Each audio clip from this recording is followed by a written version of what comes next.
বন্ধুগণ, গরু, খাসি, হাতি, মহিষ, ঘোড়া কত কিছুর কাবাবই তো খাইছেন। হাতির কাবাব, ঘোড়ার কাবাব আজকে খাইবেন। মুরগার কাবাব আজকে আমি এই কাবাবটা বানাইছি সাদা মুরগার মাংস দিয়ে। আপনারা চাইলে লাল কালার সব ধরনের মুরগার মাংস দিয়ে বানাইতে পারেন, কোনো সমস্যা নাই। তো দেখেন কিভাবে বানাইছি।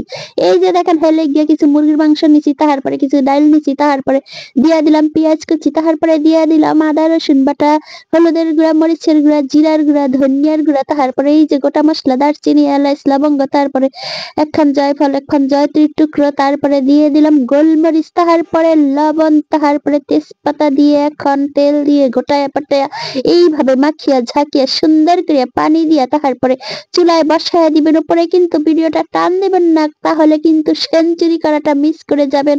তো এই যে দেখেন, এখন পানি দিয়া তারপরে বসায় দিয়ে এই যে চুলার আঁচটা মিডিয়ামে রাখি এটাকে সুন্দর করে সিদ্ধ করিয়া এখন এটাকে দিয়ে দিব ব্লেন্ডারের ভিতরে। এই যে ব্লেন্ডারের ভিতরে দিয়ে এটাকে সুন্দর করে গোটায় পোটায়া এটাকে ব্লেন্ডার করে নিব। লাস্টে একটু দিয়ে দিলাম কাঁচা মরিচ, তারপরে পুদিনা পাতা, একটুখানি পেঁয়াজ কুচি, তারপরে ফোজেন করা ধনিয়া পাতা দিয়ে এটাকে একটুখানি ঘুরান দিয়ে নামায়া ফেলবো।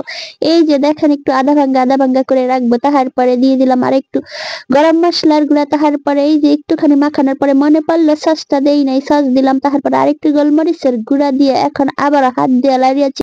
তারপরে এই যে মাখায়া জাখায়া এখন এটাকে হাত দিয়ে সুন্দর করে, দুই হাত দিয়ে বানাইতে পারেন, চাপিয়া চুপিয়া সুন্দর করে জাতিয়া জুতিয়া সুন্দর করে বানায় লেবেন। বারবার বলছি, সুন্দর করে বানায় লেবেন, জাতিয়া জুতিয়া চাপিয়া চুপিয়া সবগুলো বানায় লইয়াছি। এই যে দেখেন, এখন এগুলিকে আপনারা চাইলে ফ্রোজেন করে রাখতে পারেন, আবার চাইলে আমার মতো করে ভেজে সাথে সাথে খেয়ে নিতে পারেন।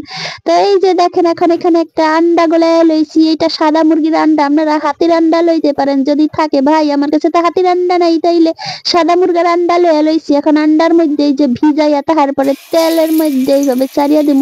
তারপরে ওই যে আন্ডার মধ্যে ভিজাইলে কি সুন্দর জালি জালি হয়। এটাকে আপনারা চিকেন জালি কাবাব বলতে পারেন। তো একটা একটা করে দিয়া তারপরে এটাকে উলট পালট করে মিডিয়াম আছে রাইখা তারপরে সুন্দর করিয়া ভাজিয়া লব। এই যে লাল লাল করিয়া মনের মতো করিয়া ভাজিব, মনের মাধুরী মিশায়া।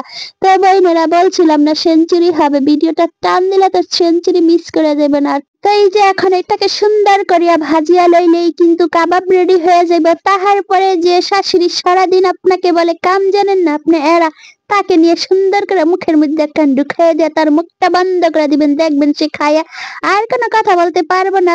তো মাঝে মাঝে এইভাবে কিন্তু শাশুড়ি করে জাদু করতে পারেন, তাহলে দেখবেন শাশুড়ি আর কোনো কথা বলবে না, শুধু আপনার প্রশংসা করবে। তখন আপনারা রায়ের বাগিনী ননদিনী শূন্য করবো, কি রে আমার মায়ের কিভাবে জাদু করলি।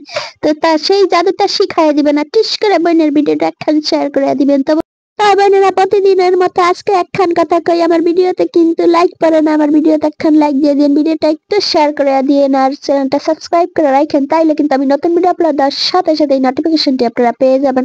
তো সবাই ভালো থাকেন, দেখা হবে আগামী ভিডিওতে। থ্যাংকস ফর ওয়াচিং, আল্লাহ হাফেজ।